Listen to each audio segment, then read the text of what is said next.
Hello.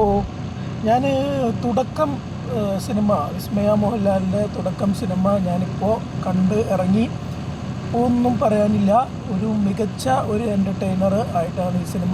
അതോടൊപ്പം തന്നെ ഒരു വലിയൊരു സോഷ്യൽ മെസ്സേജും കൂടെ ഈ സിനിമ ജനങ്ങൾക്ക് കൊടുക്കുന്നുണ്ട്. അതായത് സ്ത്രീകൾക്കും പെൺകുട്ടികൾക്കും എതിരെ നടക്കുന്ന ലൈംഗിക അതിക്രമങ്ങളെ നേരിടാൻ മാർഷൽ ആർട്ട് എത്രത്തോളം പ്രധാനമാണെന്നുള്ളൊരു വലിയൊരു സോഷ്യൽ മെസ്സേജ് കൊടുക്കുന്നുണ്ട് വിസ്മയ മോഹൻലാൽ. അതുപോലെ തന്നെ ആൻ്റണി പെരുമ്പാവൂരിൻ്റെ മകൻ ഈ സിനിമയിൽ അഭിനയിച്ച എല്ലാവരും ഒന്നിനൊന്ന് മെച്ചമായിട്ടുണ്ട്. വളരെ നല്ല രീതിയിൽ എൻഗേജിങ് ആയിട്ടുള്ള ഒരു ഫസ്റ്റ് ഹാഫും സെക്കൻഡ് ഹാഫിൻ്റെ തുടക്കത്തിലുള്ള ഒരു ഫൈറ്റ് സീനുണ്ട്, ഒരു രക്ഷയില്ല. പിന്നെ അതുപോലെ തന്നെ ക്ലൈമാക്സിലെ ഫൈറ്റ് സീനും ഒരു രക്ഷയില്ല. ഒരു മികഞ്ഞ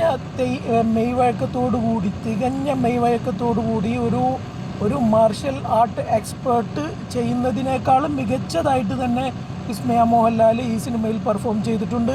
തീർച്ചയായിട്ടും കേരളത്തിലെ എല്ലാ പെൺകുട്ടികളും പെൺമക്കളുള്ള അമ്മമാരും ഈ സിനിമ അവരെ കൊണ്ടുപോയി കാണിക്കണം. ജൂഡ് ആൻ്റണി ജോസഫ് വളരെ മികച്ച ഒരു സംവിധാനം തന്നെയാണ് ചെയ്തിട്ടുള്ളത്. എസ്പെഷ്യലി ഇതിൻ്റെ സ്റ്റണ്ട് കൊറിയോഗ്രാഫി ചെയ്തവരും മികച്ച കയ്യടി അറിയിക്കുന്നുണ്ട്. ക്ലൈമാക്സ് ഗൂസ് ബംസ് മൊമെൻറ്റ്സ് ആണ്. തീർച്ചയായിട്ടും പെൺമക്കളുള്ള അച്ഛനമ്മമാരും പെൺകുട്ടികളും സ്ത്രീകളും ഈ സിനിമ തീർച്ചയായിട്ടും കണ്ടിരിക്കണം.